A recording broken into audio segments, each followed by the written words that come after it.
দর্শক, বাংলাদেশ পাকিস্তান পররাষ্ট্র সচিব পর্যায়ে বৈঠকে পাকিস্তানের ক্ষমা চাওয়া সহ ৩ বিষয়ে সুরাহা চেয়েছে বাংলাদেশ।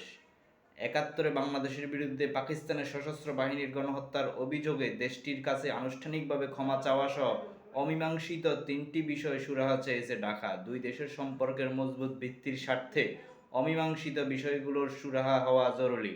আজ বৃহস্পতিবার ঢাকায় অনুষ্ঠিত দুই দেশের পররাষ্ট্র সচিব পর্যায়ে বৈঠকে বাংলাদেশ এ বিষয়ে জোর দিয়েছে, আর পাকিস্তানে এই বিষয়গুলো সুরাহার জন্য আলোচনার সদিচ্ছা ব্যক্ত করেছে।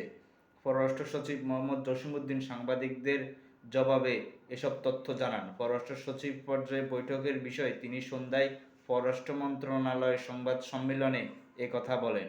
সকালে রাষ্ট্রীয় অতিথি ভবন পদ্মায় বাংলাদেশ ও পাকিস্তানের পররাষ্ট্র সচিব পর্যায়ে ষষ্ঠ বৈঠক অনুষ্ঠিত হয়।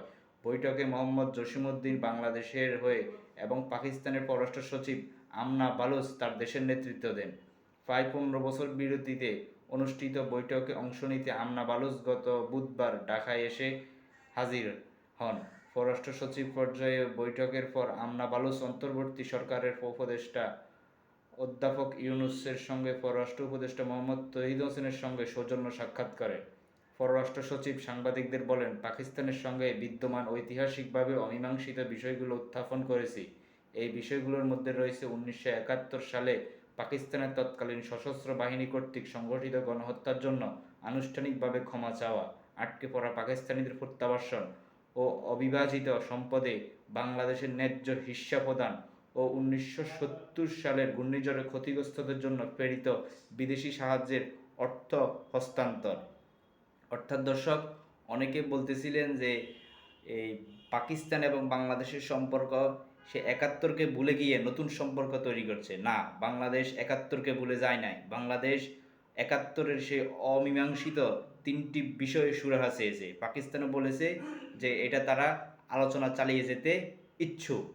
তারা যে ১৯৭১ সালে গণহত্যা চালিয়েছিল তার ক্ষমা চাওয়া এবং ১৯৭০ সালে যে ঘূর্ণিঝড় হয়েছিল সেই ঘূর্ণিঝড়ে বিদেশি যেসব সাহায্য এসেছে তার ন্যায্য হিস্যা বাংলাদেশকে দেওয়া এবং আটকে পড়া পাকিস্তানিদেরকে প্রত্যাবাসন। পররাষ্ট্র সচিব আরও বলেন, দক্ষিণ এশিয়া বাংলাদেশের বন্ধুপ্রতিম প্রতিবেশী দেশ হিসেবে আমরা পাকিস্তানের সাথে বিদ্যমান ঐতিহাসিকভাবে অমীমাংসিত বিষয়সমূহের দ্রুততম সময়ের মধ্যে নিষ্পত্তির মাধ্যমে একটি মজবুত, কল্যাণমুখী ও ভবিষ্যৎমুখী সম্পর্ক গড়ে তোলার জন্য পাকিস্তানের সহযোগিতা কামনা করি এবং এই লক্ষ্যে আমরা একযোগে কাজ করার বিষয়ে গুরুত্বারোপ করি। ঐতিহাসিক অমীমাংসিত বিষয় সুরাহায় পাকিস্তানের অবস্থান সম্পর্কে জানতে চাইলে জসিমউদ্দিন বলেন, পাকিস্তান এই বিষয়ে ভবিষ্যতে আলোচনা চালিয়ে যাওয়ার কথা বলেছে। বৈঠক যে হয়েছে এটা নিয়মিত হওয়ার কথা ছিল, কিন্তু এই বৈঠক সবশেষ হয়েছিল ২০১০ সালে।